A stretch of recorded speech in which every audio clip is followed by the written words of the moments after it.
So ఆ testis నుంచి మనకు ఈ స్పర్మ్స్ క్యారీ చేసే వీర్యకణాలు క్యారీ చేసే పైప్ కూడా బయటికే ఉంటది కాబట్టి ఆడోళ్లలో చేసినంత డీప్ గా మనకు సర్జరీ అవసరం లేకుండా మగోళ్లలో పైకే పైప్ ఉంటుంది కాబట్టి ఆ పైన పైప్ తీసేసి ఆ పైప్ ని బ్లాక్ చేసేసేయడాన్ని నో స్కాల్పల్ వాసెక్టమీ అంటారు. పేరులో ఉన్నట్టే వాసెక్టమీ అంటే జస్ట్ పైప్ ని బ్లాక్ చేయడమే. అసలు కత్తులు కటార్లు అనేది అవసరం లేకుండా, కోతలు అనేవి లేకుండా చేసేదాన్ని నో స్కాల్పల్ వాసెక్టమీ అంటారు. ఎందుకంటే ఆ అవయవాలన్నీ కూడా బయటకే ఉంటాయి కాబట్టి మనం బయటకి ఆ పైప్ ని తీసేసి ఈజీగా సర్జరీ అయిపోదాన్నే వాసెక్టమీ అంటారు. కానీ దీంట్లో మనకు మెయిన్ తర్వాత పాటించాల్సిన జాగ్రత్తలు ఏంటి అంటే, మనకు సర్జరీ అయిపోయిన తర్వాత నెక్స్ట్ రోజు నుంచి మీరు నార్మల్ యాక్టివిటీస్ అన్ని రెస్యూమ్ చేసేసుకోవచ్చు. బెడ్ రెస్ట్ గానీ పథ్యం గానీ ఏమీ అవసరం ఉండదు, చాలా చిన్న సర్జరీ. కానీ ఖచ్చితంగా గుర్తుపెట్టుకోవాల్సిన జాగ్రత్త ఆర్ తీసుకోవాల్సింది ఏంటి అంటే, మనకి ఇప్పుడు ఏం చేస్తున్నాము, pipe starting point ending point లో మనం పైప్ ని మధ్యలో డివైడ్ చేసేస్తున్నాం. కానీ ఆల్రెడీ మనం డివైడ్ చేసిన యువతల పక్క ఆల్రెడీ ఏవైతే ఆ పైప్ లో స్పర్మ్స్ అనేవి మిగిలిపోయి ఉంటాయో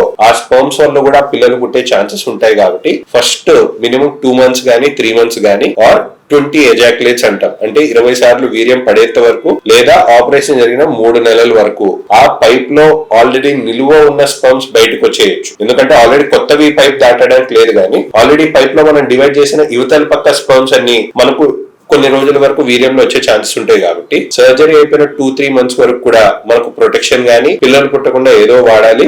ఆఫ్టర్ 2-3 months ఎప్పుడైతే ఈ పైప్ లో ఉన్న స్పర్మ్స్ అన్ని ఖాళీ అయిపోతాయో ఆ రోజు నుంచి మీరు ఏం ప్రొటెక్షన్ వాడకున్నా, ఏం మెడిసిన్స్ వాడకున్నా, అప్పుడు మనకు పర్మనెంట్ క్లియరెన్స్ అనేది వచ్చేసి మనకు స్పర్మ్స్ అనేవి అసలు లేకుండా ఇంకా ఫర్దర్ ఫ్యూచర్ లో ఎటువంటి కాంట్రసెప్షన్ అవసరం లేకుండా సరిపోతుంది.